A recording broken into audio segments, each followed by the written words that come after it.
ఉన్నటువంటి సిపాయి రూపంలో అర్ధరాత్రి సమయంలో తానీషా దగ్గరకు వెళ్లి రామదాసు గారు ఆలయం నిర్మించడానికి 6 లక్షల వెండి నాణ్యాలను ఖర్చు చేస్తే 6 లక్షల బంగారు మాడల్ని ఇచ్చి రామదాసు గారిని చరణించి విడిపించారని చెప్పి మనకి చరిత్ర చెబుతోంది.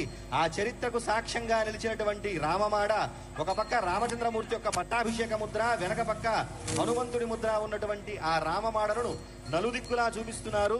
భక్తులందరూ కూడా దర్శనం చేసుకోండి. దానివల్ల రామానుగ్రహం మనం పొందవచ్చు. ఓం హిరణ్యరూపస్య హిరణ్యచంద్రగవాన్నవాత్సేదు హిరణ్యవర్ణః हिरण्यगात्पर्योनेर्निषद्या हिरण्यगादगत्यन्नमस्मै। जय बोलो रामानुज स्वामी की। सकलाराधनैश्वर्चितमस्तु।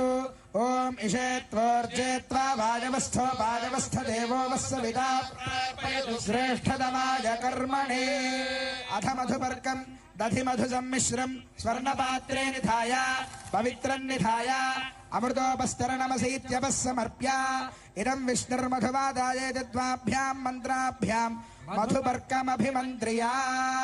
ओम इदं विष्णुर्विचक्रमे त्रेधा समूढमस्य भागं सुरे मधुवादारतायते मधुक्षरन्ति सिन्धवः माध्वेर्नः संवोषधे मधुनग्नमदोषसि मधुमत्पार्थिवगं रजः मृत्योरस्तु नः पिता मधुमान्नो वनस्पतिर्मधुमागम् अस्तु सूर्यः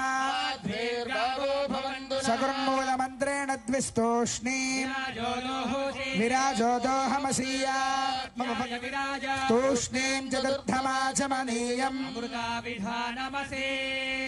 तदनन्तरम् इमं वस्त्राणीति वस्त्रं दद्यात्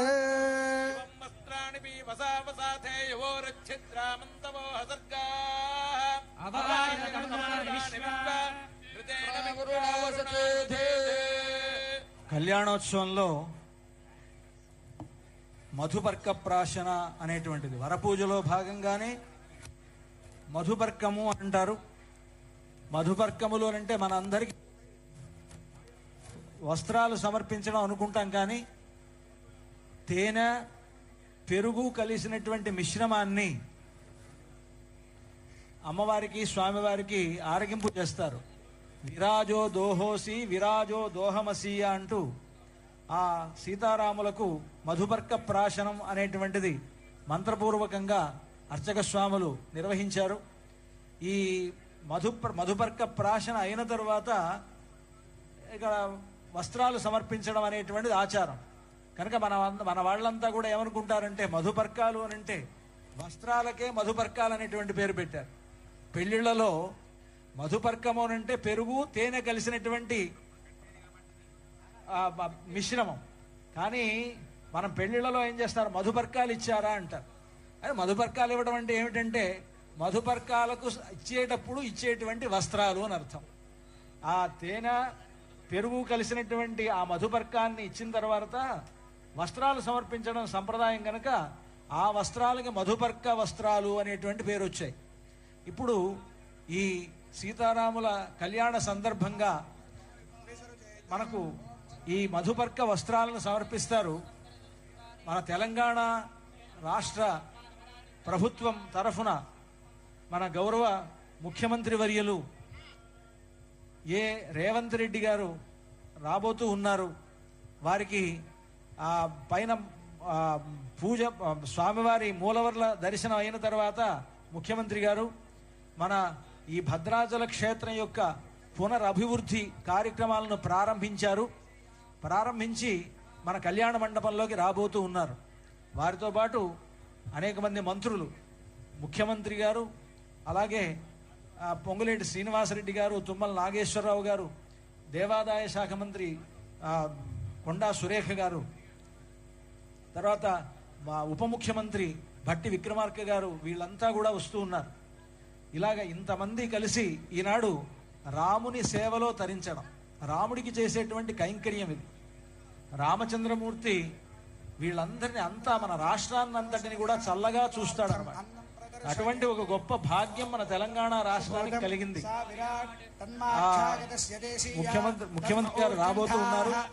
కార్యక్రమాలను అర్చక స్వామి నిర్వర్తిస్తున్నారు. అన్నం మృత్యంతము జీవాతమాహు అన్నం బ్రహ్మాణో జరసంవదంతి అన్నమాహు ప్రజననం ప్రజానాం మోహమన్నం విందతే అప్రచేతాః సత్యం బ్రవీణ వదయత్ సదస్య ఆర్యమణం పుష్యదినో సఖాయం కేవలాఘో భవతి కేవలాది కన్యాదానముదకపూర్వకం దత్వా ప్రతివచనం పరిపాలయామి. కన్యాదాన సమయే మహాసంకల్ప పఠనం కుర్యాత్ పునః సంకల్ప్య ప్రాణాయామం కృత్వా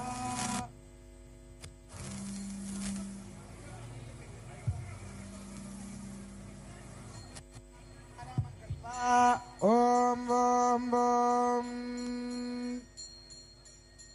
శ్రీమదఖిలాండకోటి బ్రహ్మాండ నాయకస్య దేవ సీతా లక్ష్మణ సమేత శ్రీరామచంద్ర స్వామినః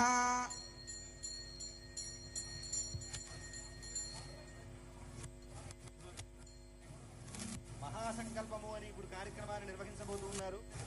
ఈ మహాసంకల్పము అంటే మనకు వైదిక ప్రతిజ్ఞ అని చెప్పేసి అంటారు. మనం చిన్నప్పుడు స్కూళ్ళల్లో చదువుకున్నప్పుడు భారతదేశము నా మాతృభూమి, భారతీయులందరూ నా సహోదరులు అని చెప్పి ప్రతిజ్ఞ చేసి ఉంటాము. కానీ ఇది వైదికమైనటువంటి ప్రతిజ్ఞ.